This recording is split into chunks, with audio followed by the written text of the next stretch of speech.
सदियों तक हमें सिर्फ सौर मंडल को देखकर पता चलता था कि ग्रह कैसे बनते हैं।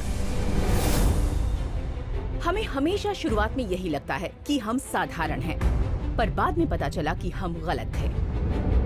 अब हमें दूर बने तारों के आसपास हजारों दुनियाएं मिल रही हैं, जिन्हें देखकर हम ग्रहों के बनने के बारे में नई बातें सीख रहे हैं। हमें उन जगहों पर विशाल ग्रह मिले हैं जहां वो नहीं होने चाहिए। हम ऐसी तेज रफ्तार से ग्रहों को बनते देख रहे हैं कि हमें यकीन नहीं हो रहा है। ग्रह कैसे बनता है, इस बात से जुड़े हमारे नियम बदल गए। हम ब्रह्मांड के सबसे बड़े रहस्यों में से एक को सुलझा रहे हैं और हर नई खोज के साथ एक नया सवाल खड़ा हो जाता है। तो एक ग्रह बनता कैसे है? अच्छा सवाल है। ग्रहों के बनने का तरीका समझकर हम जान जाएंगे कि हम कहां से आए हैं और ये पृथ्वी कैसे बनी। ये शायद विज्ञान या खुद इंसानों के इतिहास के सबसे बुनियादी और अहम सवाल है।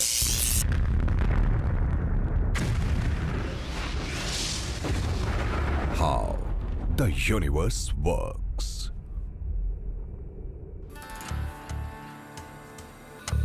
चिली के रेगिस्तान में एल्मा ऑब्जर्वेटरी आसमान पर नजर गड़ाए है। उसका मकसद है ग्रहों के बनने की तस्वीरें लेना। एल्मा ने हमें ब्रह्मांड की एक नई तस्वीर दिखाई है। वो कई टेलीस्कोप्स और डिशेस का समूह है जो उस रोशनी को देख लेते हैं जिन्हें हमारी नजर नहीं देख सकती। एल्मा ने नए एक्सोप्लैनेटरी सिस्टम्स की उस वक्त की तस्वीरें ली जब वो सिर्फ गैस और धूल के बादल थे। इन डिस्क्स में नए ग्रह बनते हैं, इसीलिए इन्हें प्रोटोप्लैनेटरी डिस्क्स कहते हैं। पहली बार हम नए ग्रहों को तब देख पाए जब वो नए नए बन रहे थे। ग्रह किन हालातों की वजह से बनते हैं, उसकी प्रक्रिया क्या होती है, इन सवालों का जवाब ढूंढने के लिए इन्हीं डिस्क को देखने की जरूरत थी। उससे पहले की तस्वीरों में हमें सिर्फ इतना पता चलता था कि वहां एक डिस्क है, उसके अलावा और कुछ नहीं। अब जब हम एल्मा को उन चीजों की तरफ घुमाते हैं तो अचानक से बूम, हमें उस डिस्क की बेहद खूबसूरत तस्वीरें मिल जाती थी जिनमें ऐसी बारीकियां दिखती थी जो हमने कभी नहीं देखी। हम इन डिस्क्स की जांच करके उनके अंदर की चीजों को ध्यान से देखकर ग्रहों की ऐसी तस्वीरें देख सकते हैं जैसे कि हम उन्हें बनते हुए देख रहे हैं। एल्मा से ली गई शुरुआती तस्वीरों में से एक थी एच.एल. टोरी नाम के तारे के आसपास बनी प्रोटोप्लैनेटरी डिस्क की तस्वीर।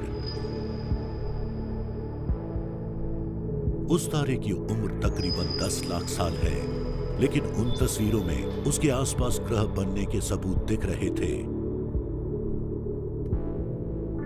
ये देखा गया कि उन डिस्क्स में छल्ले बने थे और उनके बीच में ऐसी जगहें थी जिन्हें देखकर लग रहा था कि उनमें कम या ना के बराबर चीजें थीं। तो ये देखकर सबसे पहले लोग इसी नतीजे पर पहुंचे कि शायद उस बेहद नई प्लैनेटरी डिस्क में अभी से ही कुछ ग्रह बनने लगे थे। तो इसका मतलब ये हुआ कि ग्रह जो हैं वो तेजी से बनते हैं। शायद सारे नहीं, मगर कुछ ग्रह तो हैं जो बहुत तेजी से बनते हैं। ये जानने के लिए कि एच.एल. टोरी के ग्रह इतनी जल्दी कैसे बने, हमें पीछे के वक्त में जाना होगा, जब उस तारे का जन्म हुआ ही था।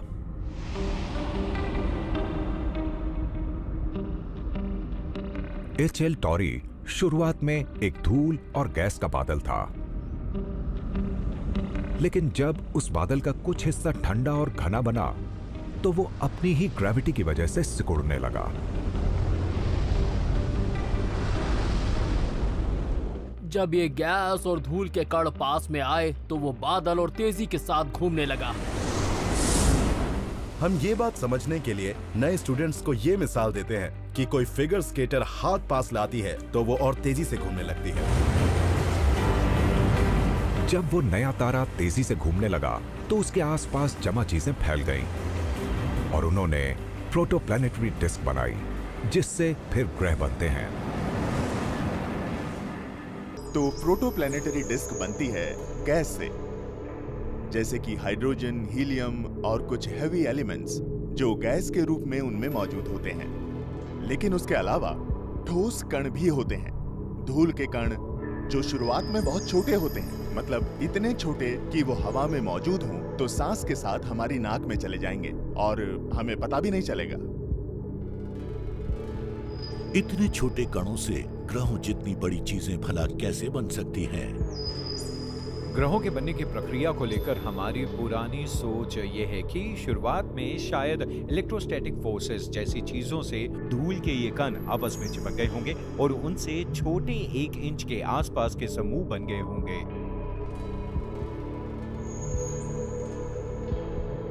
इस सोच को परखने के लिए डैन डर्डा ने जीरो ग्रेविटी में प्रयोग किए, अंतरिक्ष में नहीं, एक प्लेन में जो फ्री फॉल में था।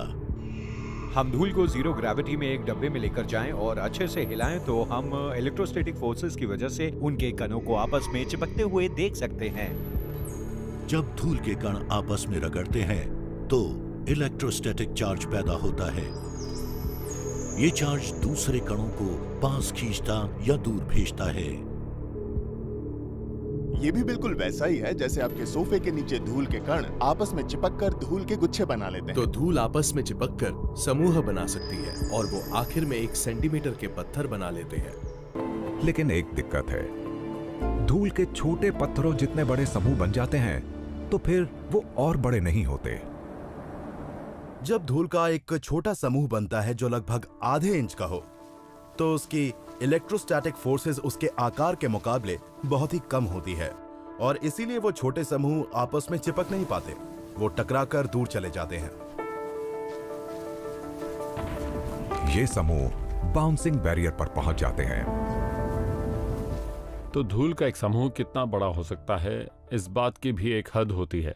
धूल के समूह इतने बड़े आकार के हो जाते हैं कि वो धीमी रफ्तार से पास में आकर चिपकने के बजाय तेजी से पास आकर आपस में टकराकर दूर चले जाते हैं। उसी को बाउंसिंग बैरियर कहते हैं। मान लीजिए कि प्रोटोप्लैनेटरी डिस्क में घूमते धूल के समूह एक ट्रैक पर घूमते स्केटर्स हैं। वो बेहद तेजी से उस जगह पर घूम रहे हैं और वो ठोस चीजें हो तो जाहिर है कि जब वो आपस में टकराएंगे तो टकराकर आपस में चिपकने की बजाय धक्का खाकर यहाँ वहां गिरने लगेंगे। उनके इस तरह से आपस में टकराने से उनका और बड़ा समूह बनना शुरू नहीं हो जाएगा। ये बाउंसिंग बैरियर एक बहुत बड़ी दिक्कत है। अगर वो धूल के समूह 1 मिलीमीटर या सेंटीमीटर से बड़े नहीं हो पाए तो वो कभी ग्रह नहीं बन पाएंगे और उनका मकसद वही होता है, अगले पड़ाव पर जाना होता है। इलेक्ट्रोस्टैटिक फोर्सेस बहुत कमजोर होती हैं और उनकी मदद से धूल के वो समूह बाउंसिंग बैरियर से बड़े नहीं हो सकते। जरूर कोई और ताकतें हैं जो उन समूहों को जोड़ती हैं। तो ये बहुत छोटे समूह उस डिस्क में घूम रहे होते हैं और उस वक्त उन पर डिस्क की गैस का बहुत गहरा असर हो रहा होता है और गैस उनकी रफ्तार कम करती है और उनका ऑर्बिट भी बदल सकती है और इस वजह से वो डिस्क के बीच के हिस्से में जाने लगते हैं। वो बीच के हिस्से यानी मिड प्लेन में जमा होने लगते हैं। इस तरह जब कई समूह एक ही वक्त पर एक ही जगह जमा हो जाते हैं तो वो सब मिलकर एक दूसरे को गैस के असर से बचाने लगते हैं। वो एक पेलोटॉन में चल रहे साइकिलर्स की तरह एक लाइन में चलकर सामने से आती हवा से बचते हैं। जब वो समूह तारे के चक्कर लगाते हैं तो गैस उनकी रफ्तार कम करती है, पर शुरुआती समूहों के पीछे सुरक्षित जगह बनती है और दूसरे समूह वहां जमा हो जाते हैं और उस गैस के असर से साफ बच जाते हैं। और वो समूह एक घना टुकड़ा बना सकते हैं।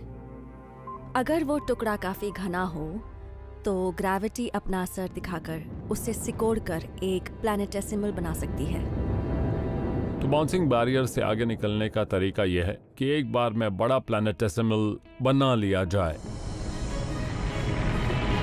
प्लैनेटेसिमल्स ग्रह बनने से पहले का पड़ाव होते हैं। वो अक्सर सैकड़ों किलोमीटर चौड़े हो सकते हैं। वही आगे जाकर और बड़े होकर पूरे ग्रह बन जाते हैं। लेकिन प्लैनेटेसिमल्स एक पूरा ग्रह कैसे बनते हैं, ये अभी भी एक रहस्य था अब तक। क्या इस सवाल का जवाब हमारे सौर मंडल के बाहरी छोर पर मौजूद है? नासा के न्यू होराइजन्स मिशन से वो जवाब मिल सकता है। –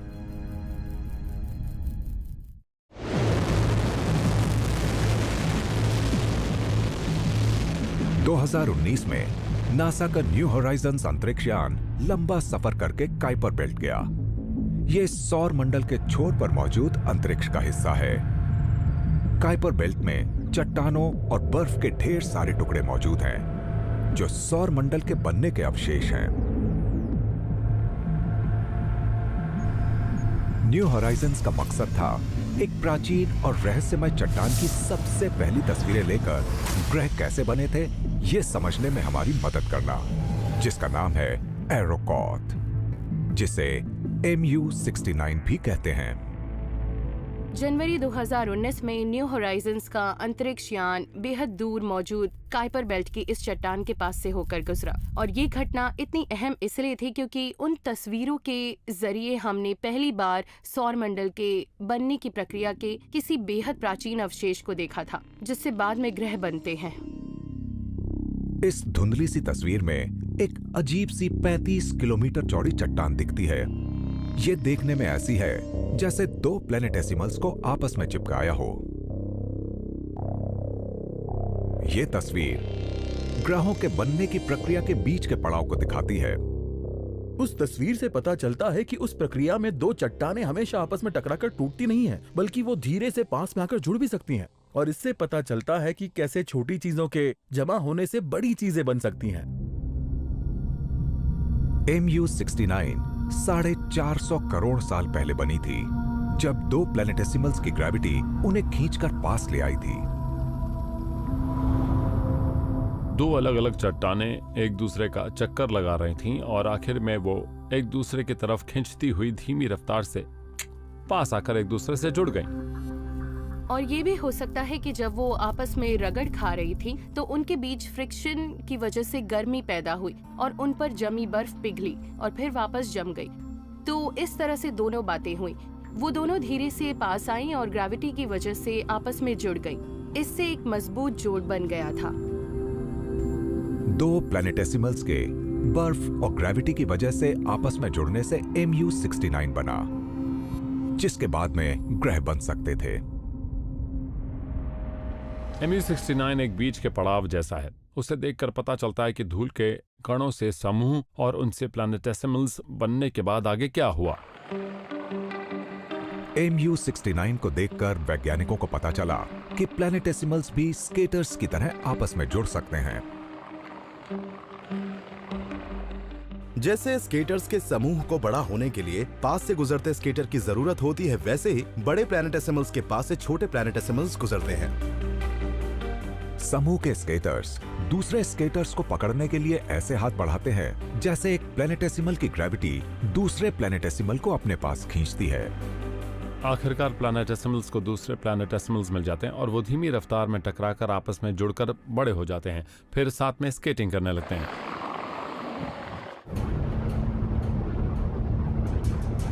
एक प्रोटोप्लैनेटरी डिस्क के अंदरूनी हिस्से में बेहद घमासान घटनाएं होती रहती हैं। वहां प्लैनेटेसिमल्स आपस में टकराते रहते हैं।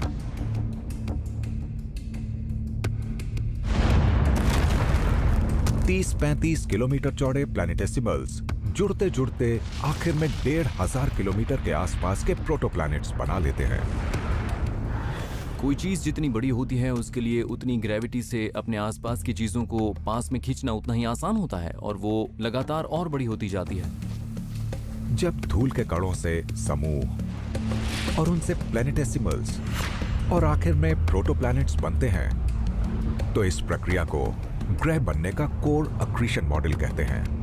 हमें लगता था कि सारे ग्रह ऐसे ही बनते हैं,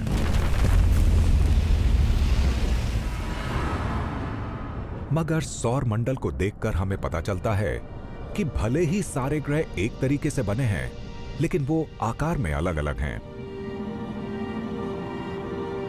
आखिर क्यों सौर मंडल के बाहरी हिस्से में बने ग्रह बड़े हैं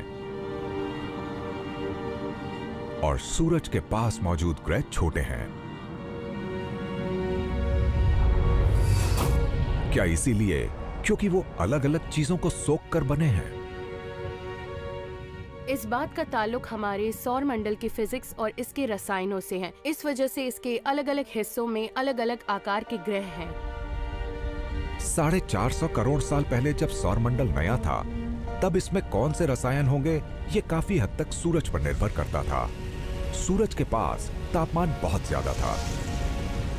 वहाँ बहुत गर्मी थी। गैस को गर्मी की एनर्जी मिलने पर वो वहाँ से दूर चली गई। तो इसीलिए आखिर में सौर मंडल के अंदरूनी हिस्से में ज्यादातर चट्टानें और मेटल ही बचे थे। जो चट्टानें और धातु वहां रह गए थे, उनसे सूरज के पास के ग्रह बन गए, जैसे मर्क्यूरी, वीनस, पृथ्वी और मार्स। सूरज से दूर के हिस्से में ठंड थी। 40 करोड़ किलोमीटर दूर तो ठंड इतनी ज्यादा थी कि वहां फ्रॉस्ट लाइन बन जाती थी। तो फ्रॉस्ट लाइन एक तारे से उतनी दूर की जगह होती है कि जिसके बाद तारे की गर्मी का असर कम होने की वजह से ठंड इतनी ज्यादा होती है कि पानी गैस या भाप नहीं रहता, बल्कि जमकर ठोस बर्फ बन जाता है। फ्रॉस्ट लाइन से आगे जाके अचानक से प्लैनेटेसिमल्स बनने के लिए काफी सारी चीजें होती थी। वहां पर ज्यादा पानी मौजूद था, जो कि ज्यादातर जमा हुआ था। तो बाहरी सौर मंडल में पानी ज्यादा था, जबकि अंदरूनी सौर मंडल में चट्टानें, मिनरल्स और धातु ज्यादा थे। फ्रॉस्ट लाइन के आगे पानी बर्फ के रूप में था, इसीलिए ग्रह बनने वाली ठोस चीजें दुगनी तादाद में मौजूद थीं। और ये बर्फ के टुकड़े आपस में बड़ी आसानी से जुड़ सकते थे।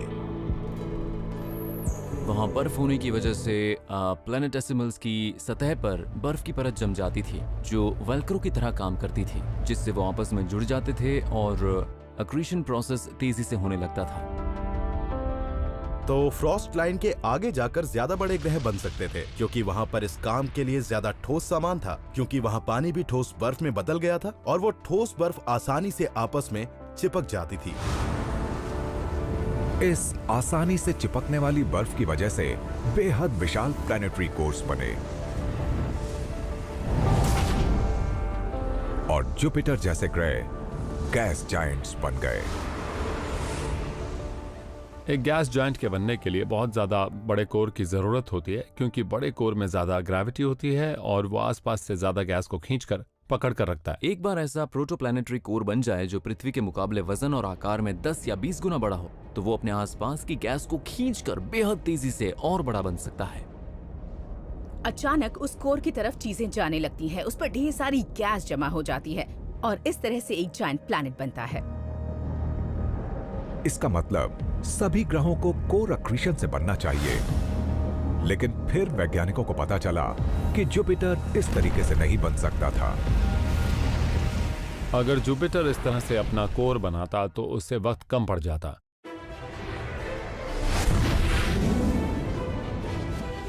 क्योंकि इस तरह जुपिटर जैसे बड़े ग्रह का कोर बनाने के लिए लगभग 1 करोड़, 2 करोड़ या 10 करोड़ साल लग जाते, और ये समय बहुत ज्यादा है। जहां एक तरफ जुपिटर बन रहा था और आराम से हाइड्रोजन और हीलियम को खुद पर जमा कर रहा था, वहीं दूसरी तरफ सूरज और गर्म हो रहा था और इन सारी गैसेस को सौर मंडल से बाहर धकेल रहा था। तो जुपिटर मजे से खड़ा होकर बड़ा हो रहा होगा और तभी उसे लगा होगा, मेरा खाना कहाँ गया? ये बढ़ता हुआ गैस जायंट वक्त के साथ मुकाबला कर रहा था। उसे उसका खाना खत्म होने से पहले पूरा बनना था।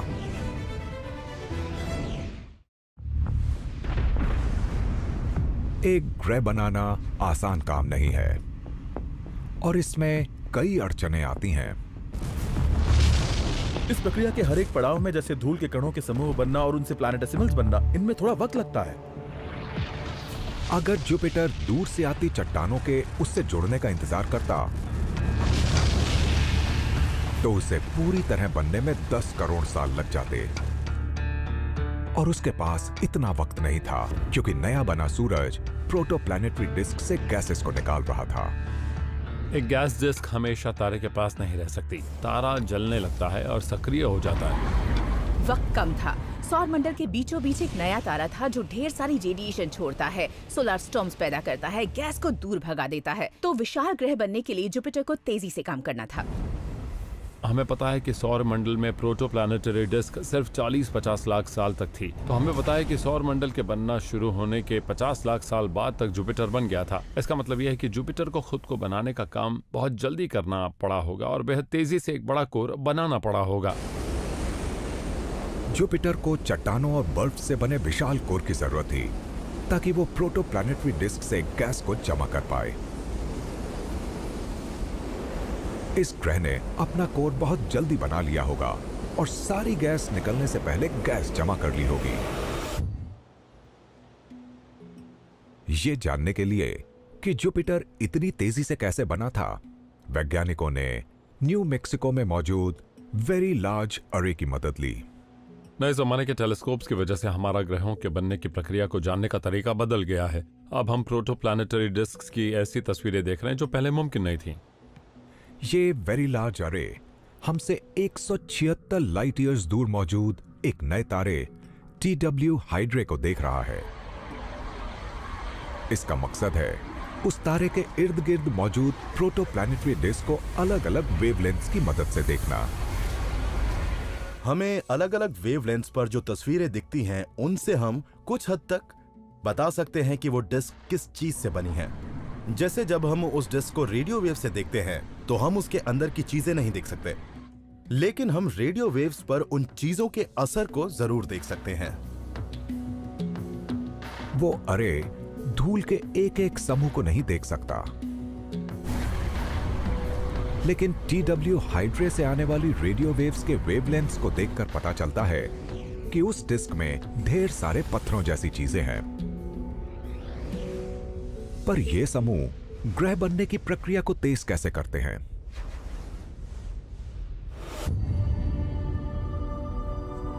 ये जानने के लिए कि जुपिटर इतनी तेजी से कैसे बना, हमें उस ग्रह के बनने के शुरुआती पड़ावों को समझना होगा।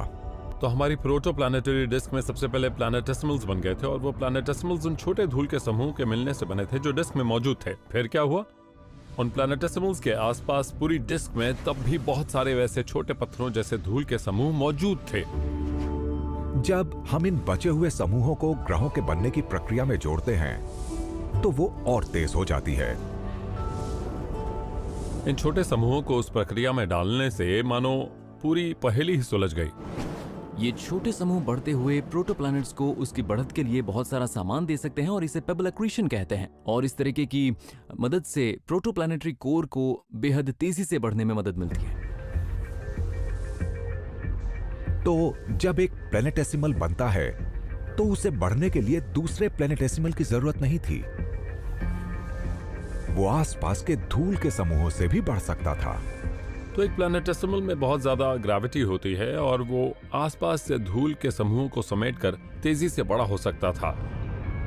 और उस प्लैनेटेसिमल की पहुंच दूर तक होती थी क्योंकि वो समूह बहुत धीमी रफ्तार से डिस्क में घूमते थे, तो वो बहुत दूर से भी उन समूहों को अपने पास खींच सकते थे और उनके बनने की प्रक्रिया तेज हो जाती थी। इसलिए वो शुरुआती प्लैनेटेसिमल आसपास के धूल के समूहों को निगल कर बहुत तेजी से बड़े हो सकते थे। ये प्रक्रिया हैरत अंगेज होती थी। ये ग्रह दूसरे प्लैनेटेसिमल्स के उनमें मिलने के मुकाबले धूल के समूहों को निगलकर 1000 गुना ज्यादा तेजी से बढ़ सकते थे। पर जब हम उन समूहों की मदद से सौर मंडल के बनने की प्रक्रिया को समझने जाएं, तो एक अजीब बात होती है। एक्रेशन की यह प्रक्रिया इतनी कारगर है और इतनी तेज है कि अगर धूल के समूह से भरी एक डिस्क से शुरुआत होती है तो उसमें बहुत सारे छोटे प्लैनेटेसिमल्स बनने लगते हैं और हर एक प्लैनेटेसिमल बढ़कर बहुत तेजी से लगभग पृथ्वी जितने बड़े आकार का हो जाता है। तो जुपिटर जैसे विशाल ग्रह बनने के बजाय पृथ्वी जैसे 100 छोटे ग्रह बन जाते, लेकिन जाहिर है हमारे सौर मंडल में ऐसा नहीं हुआ है, तो इसमें ग्रह बनते वक्त कुछ और हुआ होगा। ये समझने के लिए कि सौर मंडल कैसे बना था, हमें ये देखना होगा कि वो बढ़ते हुए ग्रह एक दूसरे के साथ क्या करते हैं। तो सबसे पहले एक्रेशन के जरिए डिस्क में जो भी चीज बन जाती है वो बहुत तेजी से बड़ी होने लगती है, लेकिन उसी डिस्क में उन्हीं धूल के समूह से एक और चीज बनने की कोशिश करने लगती है, लेकिन वो पहली चीज के बहुत आसपास में होती है। जैसे जैसे वो नए ग्रह बढ़ते हैं, उनकी ग्रेविटी भी बढ़ने लगती है। बड़े प्रोटोप्लैनेट्स छोटे पड़ोसियों के साथ दादागिरी करते हैं। ये बेहद बड़े पड़ोसी उन्हें ऊपर नीचे धकेलकर उनके ऑर्बिट को भी बदल सकते हैं और उन्हें ऊपर नीचे करके बड़े ग्रह उन्हें डिस्क से और बाहर ले जाते हैं, जिससे वो डिस्क में मौजूद धूल के समूह से दूर हो जाते हैं और उन्हें सोख नहीं पाते। धूल के समूहों से भरी डिस्क से बाहर होने पर छोटे प्रोटोप्लैनेट बढ़ नहीं पाते और उन समूहों को खींचकर बड़े प्रोटोप्लैनेट बढ़ने लगते हैं। इस प्रक्रिया से समझ में आता है कि बाहरी ग्रह किस तरह वक्त रहते बड़े होते हैं। इससे पहले कि सूरज प्रोटोप्लैनेटरी डिस्क को बाहर निकाल दे। इन धूल के समूहों की मदद से जुपिटर और दूसरे विशाल ग्रह कुछ लाख सालों में ही विशाल बन जाते हैं। जब हम ग्रह बनने के हमारे थियोरेटिकल मॉडल्स में उन धूल के समूहों को जोड़ने लगते हैं तो वो ग्रह अचानक से बढ़ने लगते हैं जिस हिसाब से उन्हें बढ़ना चाहिए। धूल के समूहों की वजह से जुपिटर सौर मंडल का सबसे बड़ा ग्रह बना। इस तरीके से एक विशाल कोर बन सकता था जो तेजी से अपने आसपास की गैस को निगल लेता था और वो जुपिटर बन सकता था जो आज हम सौरमंडल में देखते हैं। एक नए ग्रह के आसपास की गैस न सिर्फ उसे बड़ा करती थी बल्कि उसे सौर मंडल में आगे पीछे भी कर सकती थी, जो अच्छी खबर नहीं होती थी, क्योंकि विशाल ग्रहों के आगे पीछे होने से बढ़ते हुए छोटे ग्रह तबाह हो सकते थे। जुलाई 2019 में हमें 4 अजीब से ग्रह मिले। वास्प 178b, 184b, 185b और 192b। ये चारों ग्रह गैस जायंट्स थे। वो अजीब इसलिए थे क्योंकि वो ग्रह मरक्यूरी सूरज के जितने करीब चक्कर लगाता है उससे 4 गुना करीब चक्कर अपने तारे के काट रहे थे। फिजिक्स के नियम बिल्कुल साफ हैं। कोई ग्रह अपने तारे के उतने करीब नहीं बन सकता। वहां ग्रह अपनी ग्रेविटी से चीजों को खींचकर बड़ा नहीं हो सकता। तारा ये नहीं होने देगा। स्टेलर विंड्स, रेडिएशन और उस तारे की बेमिसाल ग्रेविटी की वजह से कोई भी ग्रह उतने करीब नहीं बन सकता जहां वास्प ग्रह उसके चक्कर काट रहे हैं। पर अगर हम मिल्की वे में देखें तो ऐसे सैकड़ों और विशाल ग्रह हैं जो अपने तारों के उतने ही करीब चक्कर लगा रहे हैं। वो अपने तारों के इतने करीब थे कि हमें बहुत सोचना पड़ा कि आखिर ऐसा क्या होता है जिससे वो ग्रह तारों के इतने करीब मिलते हैं। तारों के उतने करीब ग्रह नहीं बन सकते, तो हमें लगता है कि वो बनते कहीं और हैं और फिर तारों के पास आते हैं। ग्रहों की आगे बढ़ने की प्रक्रिया ग्रह बनने के शुरुआती दौर में होती है जब वो धूल और गैस की डिस्क जिनसे ग्रह बनते हैं वो तब भी तारों के इर्द गिर्द मौजूद होती हैं। वो गैस की डिस्क सारे ग्रहों के वजन से ज्यादा भारी होती है। उसमें पृथ्वी के वजन के मुकाबले हजारों गुना वजन होता है। वो सभी गैसेस ग्रहों पर असर करती हैं और उन्हें बहुत ज्यादा ताकत के साथ खींचती और धकेलती हैं। जब ग्रह बड़े होते हैं तो वो डिस्क में खाली जगह बना देते हैं, जिससे एक अंदरूनी डिस्क वो खाली जगह जिसमें ग्रह होता है और एक बाहरी डिस्क बनती है। तो अगर एक ग्रह खाली जगह बना देता है और गैस बाहर नहीं निकल सकती तो सारी गैस पीछे जमा हो जाती है। तो इस तरह उस ग्रह से हजारों गुना ज्यादा वजन वाली गैस उस ग्रह को धकेलने लगती है। जैसे कि कोई चीज बाढ़ में फंस जाती है, तेज बहाव उस पर हावी होकर उसे आगे बहा ले जाएगा और इस तरह ग्रह आगे धक्का खाकर अपने तारे की तरफ जाने लगते हैं। तो क्या ग्रहों का इस तरह आगे बढ़ना ही सौर मंडल की सबसे बड़ी पहेली का हल हो सकता है? हम हमारे सौर मंडल में मौजूद ग्रहों के आकार और वजन को देखते हैं तो उसमें से एक ढांचा दिखाई देता है और थोड़े ग्रह जैसे कि वीनस और पृथ्वी एक जगह पर हैं और विशाल ग्रह जैसे जुपिटर और सैटर्न बाहर की तरफ हैं और इनके बीच में मार्स है जहां पर प्रोटोप्लैनेटरी डिस्क में ज्यादा बड़ा ग्रह बनाने लायक सामान मौजूद रहा होगा और इसीलिए मार्स को बड़ा होना चाहिए। लेकिन सवाल यह है कि मार्स इतना छोटा क्यों है? मार्स पृथ्वी के मुकाबले बहुत ही छोटा ग्रह है। उसके इस आकार को ग्रह बनने की किसी भी आम प्रक्रिया के जरिए समझना मुश्किल है। देखकर ऐसा लगता है जैसे किसी ने हमारे सौर मंडल में से एक बहुत बड़ा हिस्सा निकालकर अलग कर दिया हो सकता है ये जुपिटर का काम हो।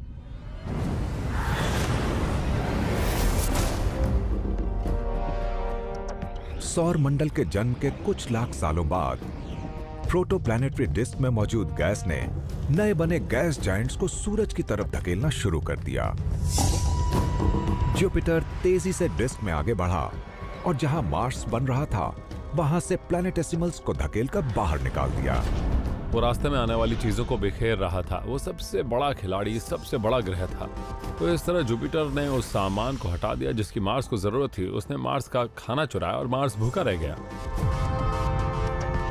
अगर जुपिटर ऐसा नहीं करता तो शायद मार्स बहुत बड़ा होता, आज के आकार के मुकाबले 10 गुना बड़ा। लेकिन सिर्फ वही एक ग्रह नहीं था जो ऐसे हिल रहा था। जब ये सब हो रहा था तो सैटर्न भी अंदर की तरफ बढ़ रहा था। दोनों गैस जायंट्स की ग्रेविटी ने उन्हें रोक लिया। तब से वो एक दूसरे से जुड़े हैं। एक वक्त के बाद जाकर वो ऐसी जगह पहुंच गए जहां सैटर्न ने दोनों पर ब्रेक लगा दिया। उसने जुपिटर को खींचा और कहा, तुम इससे ज्यादा आगे नहीं जा सकते, और फिर वो जुपिटर को वापस बाहर खींचने लगा। 1 लाख साल तक सफर करके जुपिटर अंदरूनी सौरमंडल से बाहर चला गया, जिससे कि दूसरे चट्टानी ग्रहों को बनने का मौका मिल गया और मार्स का आकार हमेशा के लिए छोटा रह गया। मार्स अकेला ऐसा ग्रह नहीं है जो जुपिटर की वजह से बदला है। पृथ्वी जहां पर बनी है उसके मुताबिक ये ज्यादा चौड़ी है, तो हमें लगता है कि इसे इतना चौड़ा बनाने में सौरमंडल के दूर के हिस्सों का योगदान रहा होगा।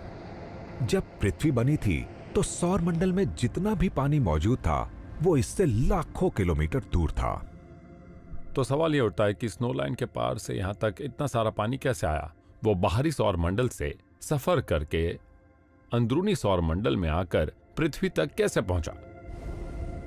जब जुपिटर चल रहा था तब वो प्रोटोप्लैनेटरी डिस्क के एक ऐसे हिस्से से गुजरा जिसमें बहुत सारी बर्फ थी, और उसने कई चीजों को अंदर की तरफ भी धकेला जो आखिर में जाकर पृथ्वी पर पहुंच गई होगी, और अक्रीशन के जरिए वो बर्फ पृथ्वी का हिस्सा बन गई होगी, और शायद इसलिए आज पृथ्वी पर इतना पानी है। जुपिटर के सफर की वजह से पृथ्वी पर ढेर सारा पानी आया और ये ग्रह हमेशा के लिए बदल गया।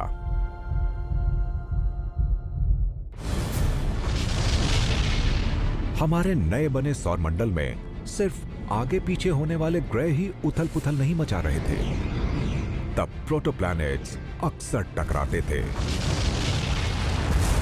और उसके खतरनाक नतीजे होते थे। शुरुआती सौर मंडल में हालात ऐसे थे कि वहाँ हमेशा घमासान युद्ध होता रहता था। ऐसा नहीं है कि नए सौर मंडल में खतरनाक टक्करें हुई और ग्रह बन गए, बिल्कुल नहीं।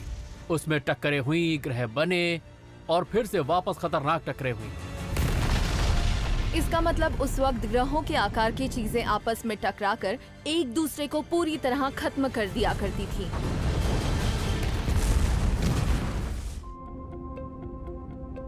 फरवरी 2019 हमें एक ऐसा प्लैनेटरी सिस्टम मिला जैसा हमने पहले कभी नहीं देखा था। केपलर 107 पृथ्वी से 1700 लाइट ईयर्स की दूरी पर है। उसके 2 चट्टानी ग्रहों से ग्रहों के बनने की प्रक्रिया के बारे में नई बातें पता चलती हैं। उन दोनों के ऑर्बिट्स और उनके आकार काफी कुछ एक जैसे हैं, तो जाहिर है कि हमें लगा कि वो एक जैसी चीजों से बने होंगे और उनकी डेंसिटी एक जैसी होगी, क्योंकि वो देखने में एक जैसे लगते हैं, पर ऐसा नहीं है। उनकी डेंसिटी एक दूसरे से बिल्कुल अलग है। हमारे सौरमंडल के चट्टानी ग्रह तो एक दूसरे से बहुत अलग हैं, लेकिन वो लगभग एक ही जैसी चीजों से बने हैं और उनका घनत्व भी एक जैसा है। लेकिन केपलर 107 सिस्टम के ग्रह एक दूसरे से बहुत ज्यादा अलग किस्म के हैं। केपलर 107c अपने पड़ोसी 107b के मुकाबले दुगने ज्यादा घनत्व वाला है। हमें आमतौर पर इतना ज्यादा घनत्व सिर्फ एक ग्रह की धातु के कोर में ही देखने को मिलता है। तो फिर वो ग्रह ऐसा कैसे बना?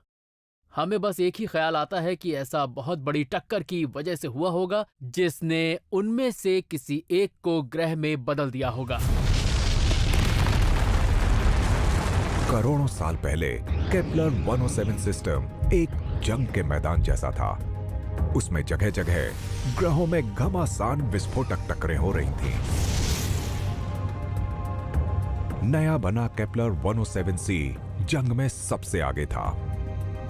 तो हमें ये लगता है कि केपलर 107c पहले एक बड़ा ग्रह हुआ करता था और उसकी एक बहुत बड़ी टक्कर हुई थी, और इस टक्कर से उसकी बाहरी परतें यानी कि बाहर मौजूद चट्टानें टूटकर अलग हो गई थी। इसलिए आखिर में बस एक बड़ा कोर रह गया था जिसका घनत्व पृथ्वी से दुगना था।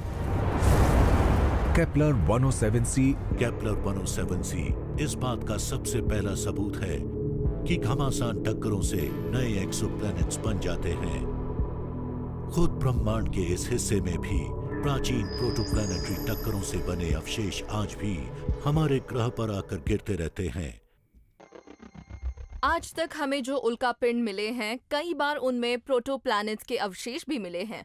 देखने में हमें ये उल्कापिंड खास नहीं लगता, लेकिन इसके अंदर हीरे मौजूद हैं और हीरे बनाने के लिए दबाव की जरूरत होती है। तो जाहिर है उल्कापिंड में जो हीरे हैं वो किसी बड़ी ग्रह जैसी चीज के अंदर बेहद गहराई में बने होंगे। लेकिन आज ये टुकड़ा मेरे हाथ में है, इसका मतलब इस ग्रह जैसी चीज का हिस्सा पूरी तरह खत्म हो चुका है।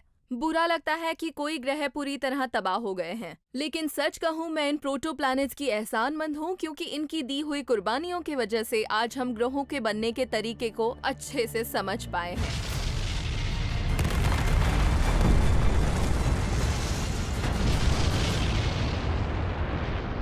ये उल्कापिंड जिनमें हीरे हैं, करोड़ों साल पहले तबाह हुए प्रोटोप्लैनेट्स के बचे हुए अवशेष हैं। पृथ्वी पर भी उन टक्करों का असर हुआ था। 450 करोड़ साल पहले हमारा नया बना ग्रह आज के जैसा रूप लेने लगा था। इसकी एक ठोस सतह थी, इस पर पानी था और शायद एक शुरुआती वायुमंडल भी था, मगर ये नई बनी पृथ्वी खतरे में थी। ये चट्टानी ग्रह जो बढ़ रहे हैं, इनके आखिरी पड़ाव को जाइंट इम्पैक्ट स्टेज कहते हैं। उस वक्त तक डिस्क में मौजूद गैस बाहर जा चुकी थी, तो कई प्रोटोप्लैनेट्स और छोटी चीजें सूरज के चक्कर लगा रही थीं और वो एक दूसरे से टकराकर आखिर में बड़े ग्रहों में तब्दील हो जाती थी। नए शोध के मुताबिक ऐसी एक टक्कर ने शुरुआत में बनी पृथ्वी को तबाह कर दिया था और ऐसी चीजें बनाई थीं जो विज्ञान के लिए भी नई हैं। हमने जाइंट इम्पैक्ट्स की फिजिक्स के बारे में शोध करना शुरू किया और हमें पता चला कि जाइंट इम्पैक्ट से एक बिल्कुल नई किस्म की एस्ट्रोनॉमिकल चीज बन सकती है। एक विशाल भाप का बना बादल जो केंद्र से बहुत दूर तक फैला हुआ होता है। उस चीज को सिनेस्टिया कहते हैं। ऐसी चीजों की टक्कर होती है तो शॉक वेव की ऊर्जा से दोनों चीजें पिघलती हैं और उनका कुछ हिस्सा भाप बन जाता है। तो हमें लगता है कि हुआ ये था कि उस टक्कर की वजह से पृथ्वी पूरी तरह तबाह हो गई थी और उससे टकराने वाली चीज भी तबाह हो गई थी और टक्कर के बाद एक बड़ा घूमता हुआ बादल जैसा बन गया था। तो सिनेस्टिया भाप में बदली हुई पृथ्वी का शुरुआती रूप था, चट्टानों की भाप थी जिसका तापमान 2000 डिग्री था। ये बहुत ज्यादा तापमान होता है और उस वक्त वो इसी तरह मौजूद था। और लगभग 100 सालों तक इस टक्कर से बने ये अवशेष चट्टानों से बने भाप के तेज घूमते बादल के रूप में रहे। धीरे धीरे वक्त गुजरने पर इस घूमते बादल के अंदर मौजूद पिघले हुए लावा की बूंदों से पृथ्वी और चांद बनना शुरू हो गए। सिनेस्टिया जैसे जैसे ठंडा हुआ वो आकार में छोटा होने लगा और आखिर में सिनेस्टिया का आकार सिकुड़कर चांद के ऑर्बिट जितना हो गया और तब चांद का सिरा बाहर दिखने लगा। सिनेस्टिया सिकुड़ता गया और नया बना चांद उस पिघली हुई चीजों के बादल से बाहर आने लगा। तब भी सिनेस्टिया को पृथ्वी बनने में बहुत वक्त लगना था। चट्टानों की भाप को बरसकर ग्रह के अंदर आना था ताकि बाहर सिर्फ वायुमंडल रह जाए जिसमें पानी की भाप और नाइट्रोजन हो और फिर पानी को बरसकर समंदर बनाने थे और तब जाकर ऐसा ग्रह बनता जो पृथ्वी जैसा दिखता। सिनेस्टियास ग्रह बनने की नई और अनोखी प्रक्रिया दिखाते हैं। उनके जरिए पृथ्वी के शुरुआती इतिहास को समझा जा सकता है और शायद दूसरे चट्टानी ग्रहों के इतिहास को भी। वीनस भी जब बना था तब शायद वो एक सिनेस्टिया ही था। हो सकता है कि अंदरूनी सौर मंडल में जितने भी चट्टानी ग्रह हैं ये सब जब बन रहे थे तब इनमें जाइंट इम्पैक्ट हुआ था जिससे सिनेस्टिया बने। सिनेस्टियास की वजह से चट्टानी ग्रहों के बनने को लेकर हमारी सोच बदल गई है और टक्करों से हमारे ग्रह में आज भी बदलाव होते हैं। प्लैनेट्स का बनना कभी खत्म नहीं होता है। आज भी रोज अंतरिक्ष से चीजें हमारे ग्रह पर गिरती हैं। पृथ्वी आज भी अपने आसपास के इलाकों में एक्रीशन के जरिए चीजें जमा कर रही है। अभी भी हर साल बहुत सारे उल्कापिंड हमारे ग्रह में आकर शामिल हो जाते हैं। तो ये प्रक्रिया धीमी हो गई है, लेकिन अभी भी चल रही है। अनुमान लगाया गया है कि हर साल 40,000 टन के उल्कापिंड और स्पेस डस्ट पृथ्वी से टकराते हैं। लेकिन बात यहीं खत्म नहीं होती। पृथ्वी में मैटर आ भी रहा है और यहाँ से मैटर जा भी रहा है। हमारा वायुमंडल तेजी से गर्म हो रहा है और उससे आयोनोस्फीयर और थर्मोस्फीयर बनते हैं। तो सवाल ये उठता है कि वायुमंडल घट रहा है या बढ़ रहा है। पृथ्वी का वजन कम हो रहा है। हर साल इसका वजन लगभग 50,000 टन कम हो जाता है। यानी हमारे ग्रह के बनने की प्रक्रिया कभी रुकती ही नहीं है।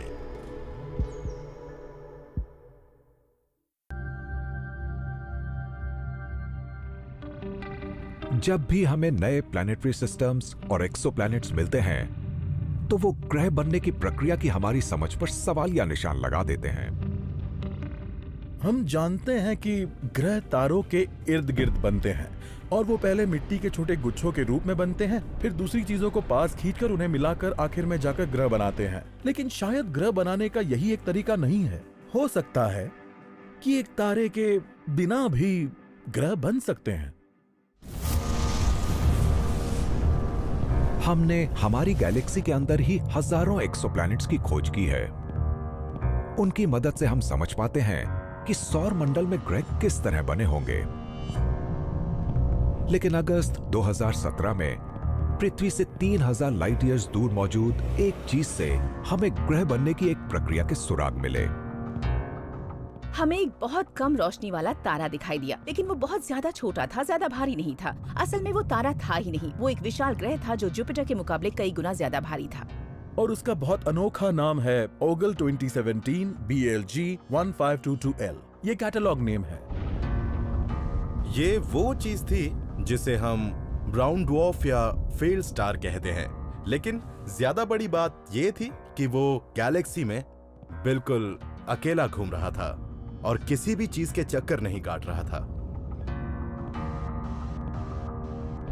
हमें लगता था कि ग्रह सिर्फ प्रोटोप्लैनेटरी डिस्क में बन सकते हैं जहां उन्हें बनाने का सामान होता है। लेकिन ग्रह जैसे ब्राउन ड्वार्फ्स, जैसे कि ओगल, अंतरिक्ष में तारों से दूर अकेले घूमते रहते हैं। तो शायद वो किसी और तरीके से बना होगा। वो तारों की तरह बन सकते हैं, यानी कि एक गैस के बादल से एक हिस्सा अलग होकर ग्रेविटी से सिकुड़ता है और फिर उससे ब्राउन ड्वार्फ बन जाते होंगे। ओगल तब बना था जब गैस और धूल का एक सिकुड़ता हुआ बादल, जिसका वजन सूरज के मुकाबले 5% ही था, जलकर एक तारा नहीं बन पाया।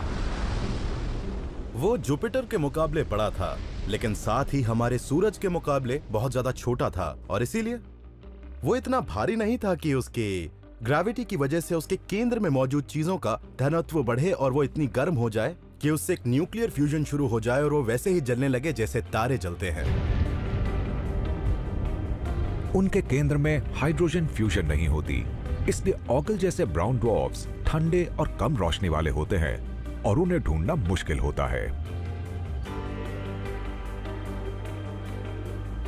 हमारी गैलेक्सी में लगभग 10,000 करोड़ के आसपास ब्राउन ड्वार्फ्स हो सकते हैं और उनमें से कुछ पूरी तरह अकेले नहीं होते हैं। ये बहुत अजीब बात है। हमें लगता है कि ग्रह तारों के चक्कर लगाते हैं, लेकिन हमारे पास ऐसा सोचने की कोई वजह नहीं है कि ब्राउन ड्वार्फ्स के इर्द गिर्द ग्रह नहीं बन सकते। हो सकता है उसके चारों तरफ भी एक तारे की तरह ग्रह बनाने वाले सामान की डिस्क हो और उसमें भी एक ग्रह बन सकता है जैसे कहीं और बनता है। क्यों नहीं बन सकता?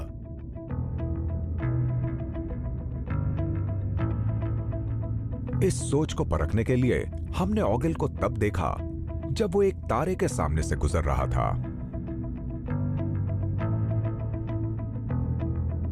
ओगल जितनी रोशनी को रोक रहा था, उसकी गहराई से छानबीन करके हमें पता चला कि ओगल अकेला नहीं था।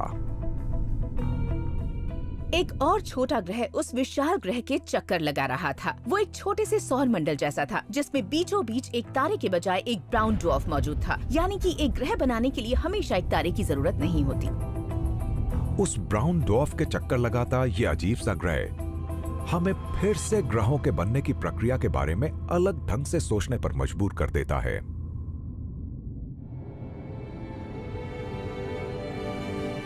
जैसे जैसे हम नई थ्योरीज बनाएंगे और नए टेलीस्कोप्स बनाएंगे, ग्रहों के बनने के तरीके को लेकर हमारी सोच भी बदलेगी। इतिहास में अब तक तारों को और उनके बनने की प्रक्रिया को समझना और ग्रहों को और उनके बनने की प्रक्रिया को समझना एस्ट्रोनॉमी के दो अलग अलग हिस्से माने गए हैं।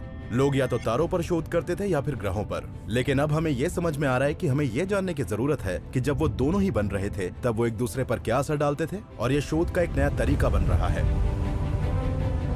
नई खोजों की यही तो खास बात है। हम प्लैनेटरी स्टडीज के मामले में एक नए दौर में जी रहे हैं। इन सारे ग्रहों को देखकर हमारा प्लैनेटरी सिस्टम कैसे बना था, इस बात को लेकर हमारी सोच बदल रही है। और कुछ हद तक हम ये भी सोचने लगे हैं कि आखिर ग्रह का असली मतलब क्या होता है। ग्रह कैसे बनते हैं, इस बात को लेकर हमारे नियम बदल गए हैं। हमने नियमों की वो किताब फाड़ दी और अब हम नए नियम सीख रहे हैं। बल्कि हो सकता है कि हमारे मुताबिक हम जो खेल खेल रहे थे, असल में हम वो नहीं कोई और खेल खेल रहे हैं।